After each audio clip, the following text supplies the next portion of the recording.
మా నాన్నగారితో అండి నేను ఢిల్లీకి వెళ్ళేటప్పుడు కనీసం మా నాన్నని ఫ్లైట్ ఎక్కించని కూడా రాలేదండి. ఆ రోజు మీటింగ్ ఉంది, పార్టీ మీటింగ్ ఉందని చెప్పి మా నాన్న తిరిగారండి. ఈరోజు మా ముగ్గురితో టైం స్పెండ్ చేసిన దానికన్నా మా నాన్నగారు పార్టీ కోసం, సత్యవాడ ప్రజల కోసం సమయం కేటాయించిందే ఎక్కువ ఉండింది. సార్, చంద్రబాబు సార్, మీరు దయచేసి మా నాన్నకి సీట్ ఇవ్వండి. ఖచ్చితంగా మెజారిటీతో, 1,00,000 మెజారిటీతో మా నాన్నకి గెలిపించి సత్యవేడు టికెట్ మీ పాదాల ముందర పెడతారు. సత్యవేడిని గెలిపించి ప్లీజ్ ఒక్క ఛాన్స్ ఇవ్వండి. మీరు ఎవరెవరికో ఇస్తున్నారు కదండి, మాకు ఒక్క అవకాశం ఇవ్వండి. ఖచ్చితంగా మేము గెలిపించుకొని తీసుకొస్తున్నామండి.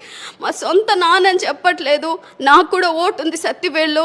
యాజ్ ఏ ఓటర్గా చెప్తున్నాను, నేను ఖచ్చితంగా గెలిపించుకొని తీసుకొస్తారు. సబ్స్క్రైబ్ చేయండి. Please do subscribe to Please like, share and subscribe to top Telugu TV. Top Telugu TV. Top Telugu TV.